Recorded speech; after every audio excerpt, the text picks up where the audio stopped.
What up, what up? NFL Week 7 was crazy. I don't know what just happened this week. My predictions were like 2-10 this Sunday. My mind is just blown. My mind is absolutely blown. We had crazy things happen, like the Pats beating the Bills, the Bears and Raiders without quarterbacks just battling it out. The Bears come out on top. The Broncos getting a dub. The Giants getting a dub. Like, oh my goodness. Bijan Robinson not getting a carry in the first half and getting one all game. That's absurd. Let's talk about it. We got to talk about the Bills. Okay, come on. The Bills lost to the Patriots. We know that offense has not been rolling for Bill Belichick. And now they beat the Bills, one of the better teams in the AFC? Come on. What? I don't get it. I don't know. Unfortunately, I was unable to watch that game. I don't know exactly what happened, but man, based off looking at the box score, man, Mac Jones just outplayed Josh Allen. They found a way to get the football moving. Mac Jones looked really good, actually, in that first half. A lot of things went their way, but still, the Bills, I just don't know. I don't know what's wrong with them. Like, they kind of look like the Bengals of the first couple weeks. So there's some kind of bug going around. I don't know. That's nuts. But we're not going to spend too much time on it because, again, I didn't watch it. Packers, Broncos. Gosh. The Broncos, Jordan Love had too many interceptions. And that's just been his story, right? Just too many interceptions. The offense hasn't really been able to get going. Again, they score about 17 points a game, which is typical for the Packers. But 19 to the Broncos, that defense has to do better. I mean, I don't even know what to think if you're a Packers fan. We came in, we knew it was going to be a rough year, right? Going from Aaron Rodgers to Jordan Love is bound to happen, right? You're going to have a bad year. But was it going to be this bad? I don't know if anybody thought that. I don't know if Packer fans are loving what they see from Jordan Love. Let me know if you do. But, I mean, it's tough.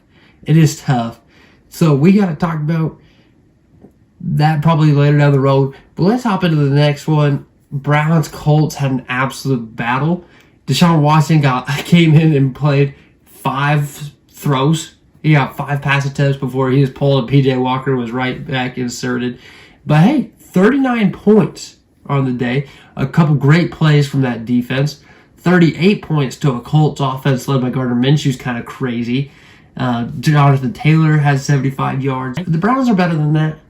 But they came away with a dub either way. Myles Garrett with a heck of a block on that field goal. Sheesh, that was the difference of the game right there. So fun to watch. PJ Walker's still doing his thing. The running game was a good committee. Nobody really stood out. I think Jerome Ford had the best day of the Browns backfield. But still not a bad showing out from PJ Walker. It was good to see. Gardner Minshew also balled out with 300 yards.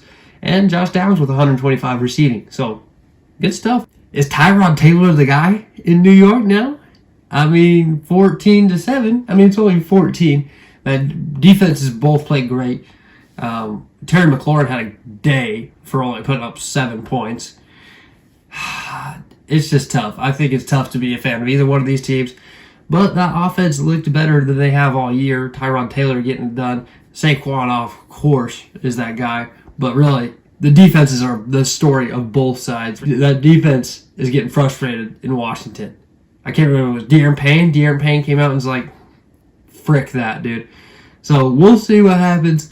The Commanders, I feel like they're going to have to do something this week. You know, trade deadline's coming soon. So might be watching out for some trades. Now, there was a battle in the NFC South. Buccaneers, Falcons. Really, this is for first place in the division, I believe. And the Falcons came out on the road, got the dub. Both quarterbacks didn't look great. Baker Mayfield had almost 300 yards, but 1 touchdown, 1 interception. Desmond Ridder, no touchdowns, no interceptions. But the story of this game is Bijan Robinson had 1 carry. 1 singular carry. That is insane. That should never happen. Tyler Algier, he got 21 touches, only 59 yards out of it. Cordero Patterson had a better day, less touches, a few more yards. Actually, I'm not even sure how many, a few less yards, I believe, but more on the average. It was, Arthur Smith is blowing my mind. I really don't know what he's doing on that offense. Like, it just does not make sense. So if you have any idea, please let me know, because I'm clueless. I'm trying to break down this offense, and I just don't get it. Drake London did have a good day, though. So, hey, was that touchdown really a touchdown? I don't know, but a walk-off field goal is always cool to see. So, good for the Falcons. Big dub in that division. That's going to give them a major driving seat. We had a couple power hitters in this next game. The Lions visiting Baltimore. And, man, I thought this was going to be like the game of the week, I thought this was going to be something fun, exciting, a really good time. I think this was the Lions coming out party saying, hey, we're here. We are a dominant team. We are one of the best in the NFL. And they just got smoked. They got spanked, fellas. 38-6 was the final score. And those 6 points from the Lions didn't come until the fourth quarter.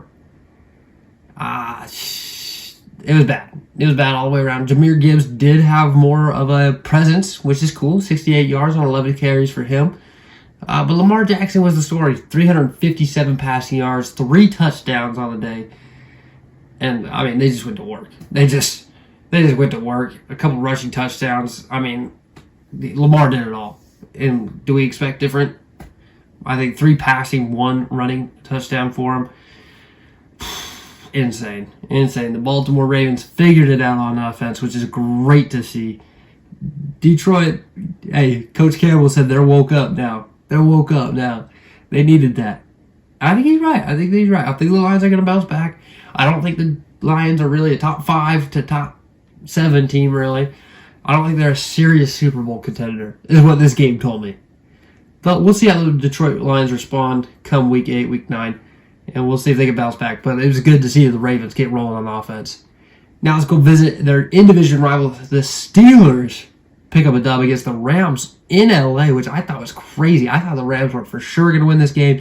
But 24 points from that Steelers offense, which I was just talking about in my other video earlier yesterday, that, hey, that Steelers offense needed to wake up. And they did a little something. I mean, it still wasn't great. I mean, it was still a very defensive-driven game for the Steelers, as it always is. But, hey, 24 points on that from that offense is great. We're glad to see it. A big 4th down conversion at the end of that game as well to really seal it. It's good to see that Pittsburgh offense finally find some rhythm, and hopefully it continues. LA Chargers, Kansas City Chiefs. I'm not here to talk about Taylor Swift. You can ask my girlfriend on that one. But we're going to be talking about the field play. 4 touchdowns, 424 yards from Patrick Mahomes. He's the best for a reason. He's the best quarterback in the league for a reason. And he went out and showed it again today. Travis Kelce, 12 receptions, 180 yards with a touchdown. Are you kidding me? On national tight end day, you knew the boy had to go crazy. He had to. That was insane. Becoming the 4th most touchdowns in a quarterback tight end duo.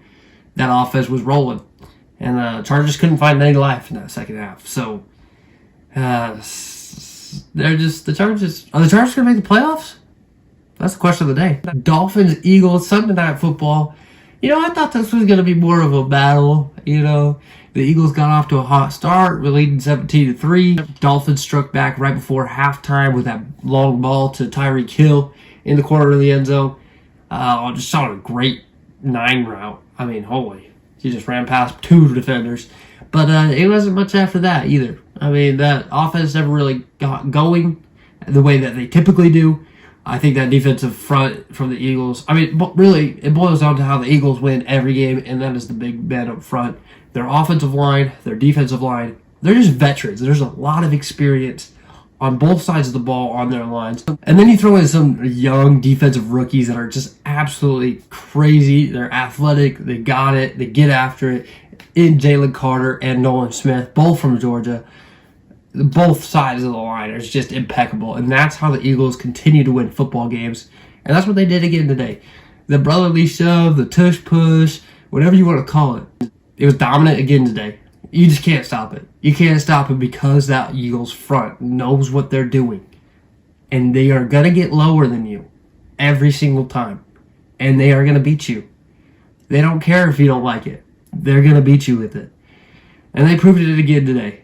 So, I mean, sheesh. Eagles, it was great to see them bounce back.